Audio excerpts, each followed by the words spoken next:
BrewTube DJ back with his good drinking buddy Johnny! That's right. And we've punished ourselves earlier by taking the Mexican macro beer challenge. Now, as you saw in the unboxing, we're going to have at some Mexican craft beer. Okay, so the first one we're going to go at is by Calavera, and it's their Mexican Imperial Stout. This is supposed to be a true Imperial Stout. I guess Mexican Imperial Stout is going to be sort of like your Russian Imperial Stout, maybe American Imperial Stout or whatever, but bigger beer, supposed to be high on the dark scale, and the smaller bottle, this is about what, like 11.2 ounces, you say? Pretty much, yeah. Yeah, they give you, because a lot of the folks in Mexico don't really know a lot about craft beers and drinking them yet, like a lot of people here too. They give you the glassware to serve it in, we got a tulip or a snifter, and they give you all the information, a lot about the beer on the back, which I think is pretty cool. Yes, it's a sliding scale. The little happy-faced dude well, going to a dead skull, yeah. but happy-faced dead skulls. You know, Mexico's into dead skulls. They say it's a dead skull closer to obscura, which is dark. Yes. The espuma, which is the head, is closer. Well, almost in the middle, but to the dense side. The flavor is high on the bitter side, is what they're saying, and the aroma is closer, kind of in the middle between floral and the fruit. So who knows what to expect for this one? Serving temperature is about what, 52? 10 to 13 degrees Celsius, if you want to be what the bottle says. I think that's around 52. Yeah. I think my conversion isn't that great, but it sounds like 52 to me. And I think this is what, 9% ABV. Yep. So it's right up there in the Imperial Stout range. So let's pop the cap on this one, big man. Pop the cap. Boom. Pops just like any cap. Exactly. Let's see what we got here. Nice. Let's see what we have here with this one. We're going to pour this down. Chocolate. Yeah. Looks like coffee. Man, that's dark. That is dark. You guys can see the pour on this one. Dark brown head. I mean, it's like a Coca-Cola color. Like used motor oil, black and pitch, however you want to say it. See if I can pour this right down the center. What kind of head we can get on this 9%er. I mean, there's no light coming through that thing. I see my reflection. Let's see what we got on this one. No color coming through at all. Adios, Tia. Yeah, we got relative film. The Mexican beer taster that came in with us at 33%, she's leaving. Yeah, she's out. So we're staying. We got a solid, really tight bubbles, khaki head on this one, and like Johnny says, absolutely no light coming through this, man. This is dark as night. No red hints, no nothing. I'm looking really close right up into these 150 watt bulbs. Nothing's coming out. I'm gonna move that head closer to the obscura. I mean, there's still a bit of line left. I'm yeah, this is to them. You're not getting any darker than this, guys. So see that head settling down. Tons of alcohol legs on this one. Sticky lacing if you swirl it. Man, there's something I can't figure out. It's a booze. Yeah, spicy almost, right? Yeah. It's a little bit phenol. I can smell some alcohol in it. There's something. There's definitely it's like a Nestle's chocolate bar or something like that. But dark chocolate, really like 60%, 70% cacao.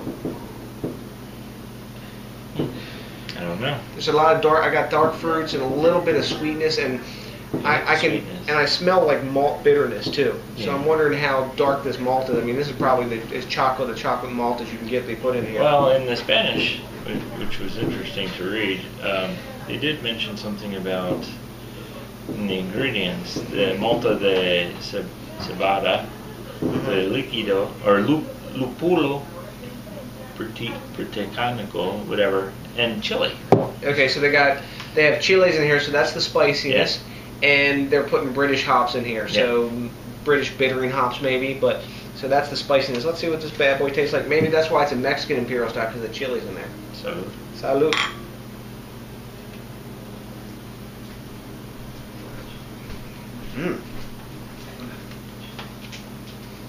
Wow. Almost spicy. Smoky. It's got a lot of complexity to it. Very roasted. It's almost one thing in Mexico that they do is make a mole. And mole contains like 27 chili peppers, chocolate. It's like tons of stuff, and they cinnamon, burn it. All kinds. They burn the stuff, and it's almost like having some mole in this. Wow. That's a really complex beer. I say let's let this one warm up a little bit and come back and see what we say after it warms up, because man, the chile and everything in here, this has got a real, I don't know what you want to call it, like dense flavor pack to it. Yeah, I mean, it's thick. It's a meal, in itself. I might have to whip out some corn tortillas and slap some beer on it and have it. Yeah, this is no lightweight beer. This ain't your first beer of the night, guys. We've been going all day. So this isn't a Corona. No, thank God. Yes. Anyways, we're gonna have at this one, and we'll be back in a few minutes. We're back. We've let it warm up, and we've been drinkifying it, and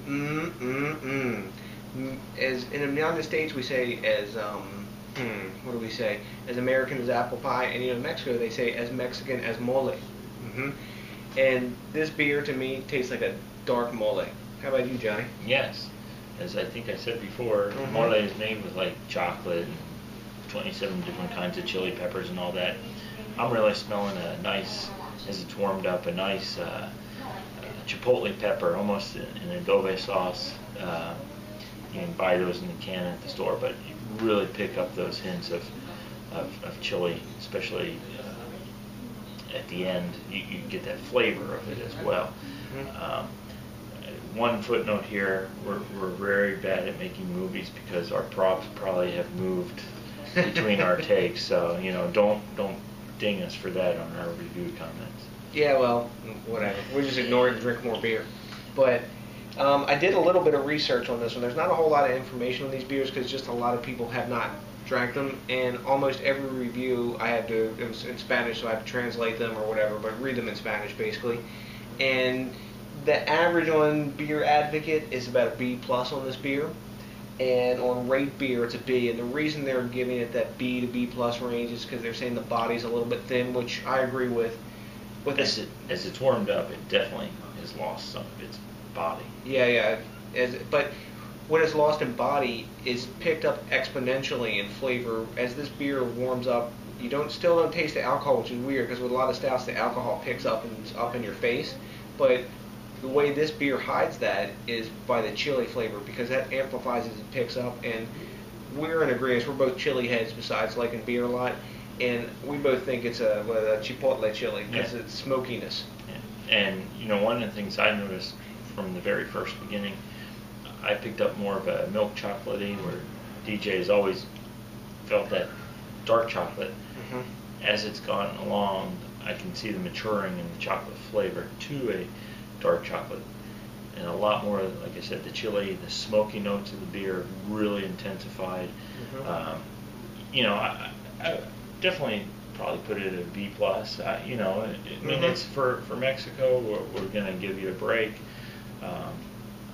I think it's something that I would definitely, and I will put it on my wife's list to bring it back. Yeah, they've got really good bottle labeling. They don't have a date on it, but it's a stout, so it doesn't really matter. I'm not. They're saying 3 years. Let it sit for 3 years, and so I'm definitely gonna ask for at least 2 of these to be brought back, and we're gonna cellar one for a while and see how it tastes down the road. I think if you cellar this, the body of the beer is not going to change. That's going to stay the same. But what's going to happen is I think the chilies and the chocolate and everything will integrate more, and it'll be smoother and maybe a bit sweeter beer over time.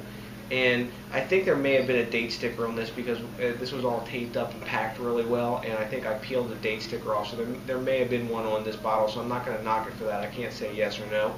And it would be in day, month, and year, so it wouldn't have mattered to us. Yeah, exactly. So I'm going to give this a B+. I mean, I think it's a really solid beer. When it matures, it could be an A- beer. And if they work on the mouthfeel a little bit, man, it could be an A. And the thing to keep in mind, they're saying it's a Mexican Imperial Stout, so it's going to be a little bit different. It's not a Russian, It's not an American Imperial Stout, but I'm liking it a lot. See, we got a Russian Imperial Stout. Mm-hmm. Well, no, they're saying Stout Imperial Mexicana. Yeah, so, Mexican Imperial Stout. But it's basically, you know, I am Russian, so. Make me a Russian. Yeah, make me a Russian. Ask me. So, you know, but this will be something, 7.5% alcohol. Like I said, this is 9, something to try down the road. So we'll give it a shot, guys. If you can find this, which unless you go down to Mexico, you're not going to find it. I mean, we're total beer geeks to the max, and we search all over the country when I travel and everything for beer, and I've never seen this anywhere else. But if you've had it, let us know. I don't know who's out there had it, but give it a try. And remember, guys, as always, you know, rate, comment, subscribe, and most importantly, think globally, drink locally, support the craft beer music. Well, damn. How is this local? Well, our wives are from Mexico City. Oh, okay. So that's local for them. Yeah, that's right. No, we're thinking globally too. And we're drinking globally because we're at my house. So anyways, guys, we'll see you at the next DJs BrewTube. Thanks for joining us this one. Exactly. Hey, you got to do what you can, right? Anyways, I'm giving it a peace out. Peace out.